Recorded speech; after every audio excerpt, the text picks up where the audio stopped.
Hola y bienvenidos al Picalibro. El día de hoy voy a comentar uno de los temas que me parecen más apasionantes en la filosofía de la ciencia. Y es el tema del positivismo o el neopositivismo y Kuhn. Kuhn, con su libro La estructura de las revoluciones científicas, le dio el golpe más certero que alguien le había dado hasta este momento a lo que se llama el positivismo. Pero voy a explicar un poco el positivismo, a pesar de que este video no es sobre eso, sino sobre Kuhn, para entender el contexto en el que estamos. Resulta que Augusto Comte, que ya lo he nombrado en varios videos, nos habla de que el pensamiento humano pasaba por tres estadios. El de la teología, un ser divino es el que hace las cosas. La metafísica, es decir, a cuestionar, eso no es verdad, no es posible, y vamos a utilizar el razonamiento. Y el tercero era el científico. Y el científico era el nirvana del pensamiento humano. De ahí íbamos a hacer solo orden y progreso. Por cierto, frase que está en la bandera de Brasil.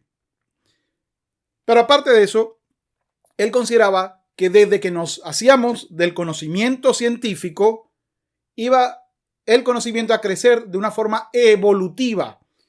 Es decir, que siempre se iba a desarrollar de forma progresiva un conocimiento, voy a colocar aquí un ejemplo, iba a ser un piso, el conocimiento 1, el conocimiento 2 va encima, el 3 encima, el 4 encima, el 5 encima, e íbamos a tener edificios hermosos de ciencia.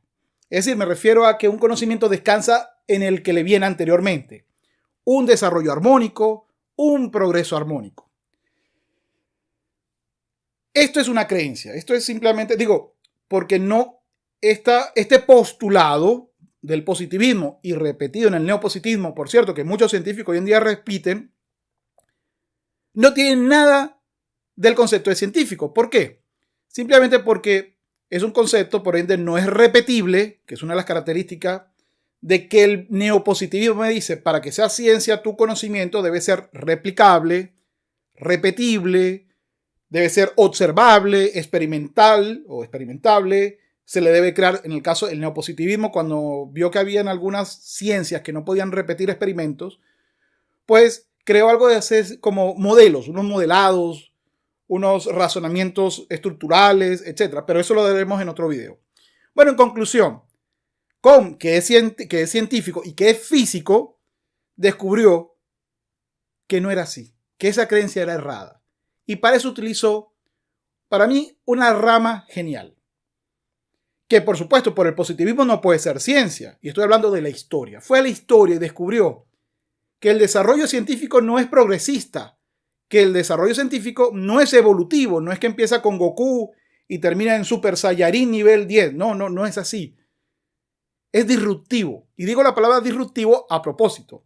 Él habla de revolucionario. El libro fue escrito en el 62, si mal no recuerdo. Yo tengo la versión más vieja del 71, donde él saca una postdata de 1969, que es para mí es lo mejor del libro. Esa postdata de 1969. Él me dice, no es cierto que la ciencia progresa evolutivamente. No es que es Goku y viene un Super Saiyajin porque ha ido desarrollándose. O Pikachu se va, no sé las evoluciones de Pikachu, pero va evolucionando. No es así. Resulta que lo que viene es otro personaje totalmente diferente. Algo que cambia todo lo que creíamos hasta ese momento. Claro, ese viene en un contexto social. No es que ha venido y de repente es un genio solo que ha descubierto esto. No funciona así. Sino, por ejemplo, mucha gente dice que el genio es Galileo, ya va. Pero sin el genio que hizo el telescopio previo al de Galileo, Galileo no hubiera sido. Entonces, él me está diciendo que hay que contextualizar en el nivel histórico el aporte científico para ver que la revolución no viene de un solo sujeto. Y dos, que la revolución no es una continuación de los conocimientos, sino un cambio en la visión de los hechos. Y ese cambio se da por lo que él llamó paradigmas, compromisos grupales, quiere decir eso. El libro es maravilloso, el libro es de historia de la ciencia y por supuesto él hace filosofía, hace psicología, hace muchas cosas en ese libro que recomiendo altamente que lo leas si te interesa la historia y la filosofía de la ciencia. Es decir, si quieres responder la pregunta ¿qué es ciencia y qué es un científico? Tienes que leerte obligatoriamente el libro de Kuhn. Por supuesto, luego el de Lakatos y luego otros que son más modernos, pero esta es la base para mí porque dio el quiebre total del positivismo, es decir, de la idea de la evolución progresiva.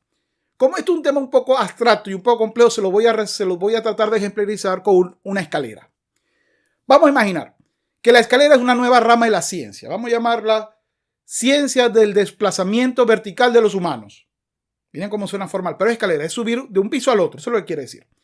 La ciencia del desplazamiento de los humanos de forma vertical, es decir, de un piso a otro, partió con muchas ideas. Vamos a hacer una rampa. Resulta que la rampa no servía para todo el mundo. Bueno, vamos a usar agua para que la gente inundamos un hueco y la gente puede subir con el agua nadando. Bueno, tampoco servía. Y alguien dijo, bueno, vamos a usar la rampa, pero vamos a colocarle peldaños. Así la mayoría de las personas podrá subir. Y desde esa propuesta, que debería quedar algo así como formalmente, la escalera se podría darle una especie de teoría diciendo lo siguiente. Para subir de un piso a otro, lo mejor es la fuerza motriz humana. Con ese principio ya tenemos la escalera. Ahora empieza la ciencia normal de la escalera. Vamos a ver cuál es la inclinación adecuada, cuál es el tamaño entre un peldaño y el otro. Vamos a ver de qué la construimos, si la construimos de concreto, de plástico, de metal. Vamos a ver si la hacemos ininterrumpida o si la interrumpimos en varios peldaños separados. Vamos a ver si la hacemos en forma de caracol, etc. Todo eso llamaría como una ciencia normal. Es el desarrollo normal de una ciencia.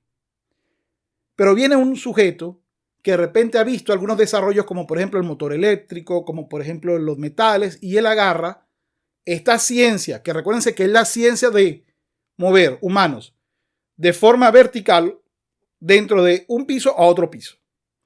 Ahora viene y me dice, ¿sabes qué? Esa no debe ser la mejor manera. La mejor manera es que el peldaño se mueva. Entonces el paradigma anterior, que es la mejor forma de subir el humano de un piso a otro utilizando su fuerza motriz, ahora me dice no, la mejor forma de subir un humano al otro piso es utilizando una fuerza externa y para eso haremos que los peldaños se muevan y no que el humano se mueva.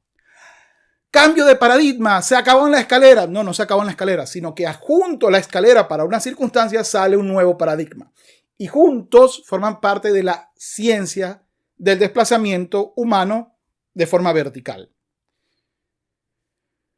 Por supuesto, la ciencia empieza, si ya es el paradigma, queda esa es la forma, lo correcto es que se muevan los peldaños y no el humano, es decir, no con la fuerza motriz del humano, entonces empieza el desarrollo.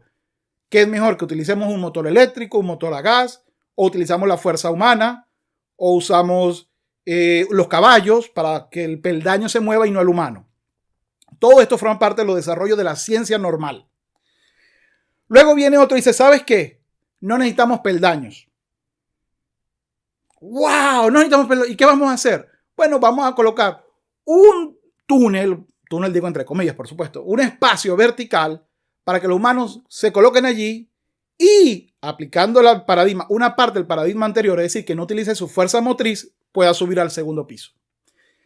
Hemos creado el ascensor, entonces veremos cuál es el mejor ascensor, el eléctrico, no sé, N cantidad por las posibilidades de cuál será el material más adecuado. Vamos a desarrollar cómo hacemos la guaya más segura, vamos a aplicar frenos de emergencia, vamos a colocar un espejo, vamos a quitar el espejo, vamos a colocar música.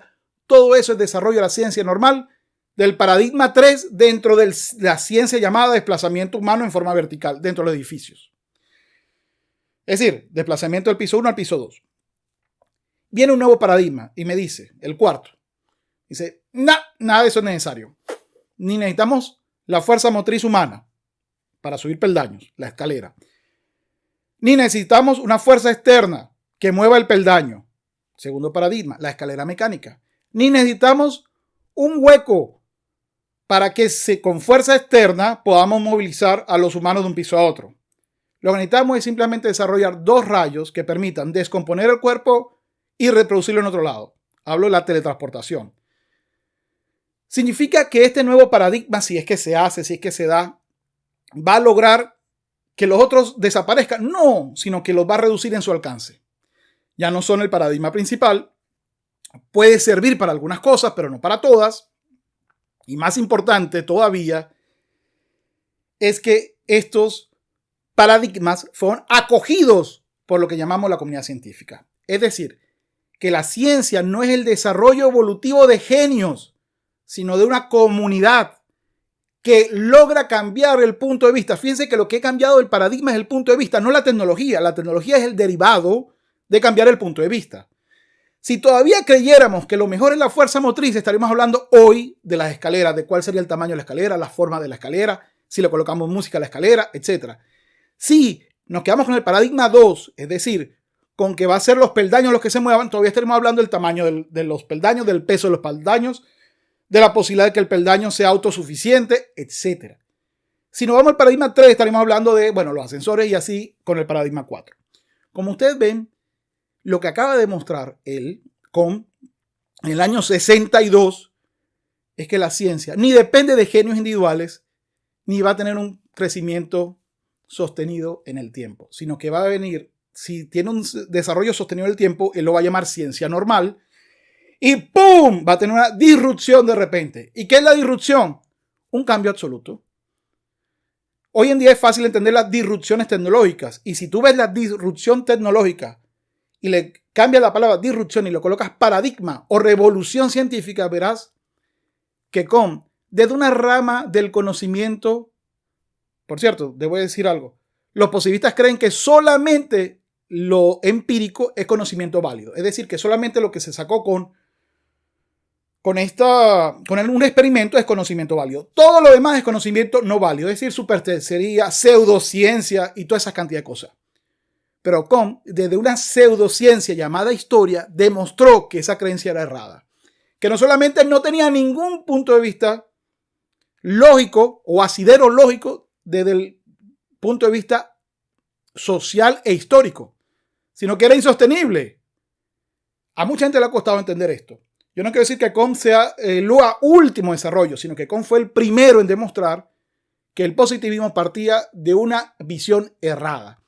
De ahí vinieron muchas otras visiones. Viene la Catos, viene lo que se llama hoy en día el estructuralismo. Vienen otras visiones que hoy en día están más en boga que la de Kohn en su momento. Pero su golpe final fue el mejor. Desde la humilde historia demostró que los conocimientos válidos son más allá que los experimentos. Yo imagino a Kohn y al positivismo como la película esta de La revancha de los nerds, muy vieja, del 80, 81 creo que es esa película. Pero al final, la ciencia se termina yendo con el nerd, es decir, con ese que llamaban pseudociencia histórica, o lo que es igual. El conocimiento válido puede venir de muchos e insospechados rincones. Y la historia, y Kohn, y su libro, La estructura de las revoluciones científicas, es un maravilloso ejemplo de esto. Me despido, espero nos veamos una nueva oportunidad y les dejo, por supuesto, como siempre, los videos aquí al lado. Por favor, dale me gusta y compártelo si te ha gustado el video. Dicho esto, nos vemos en una nueva oportunidad.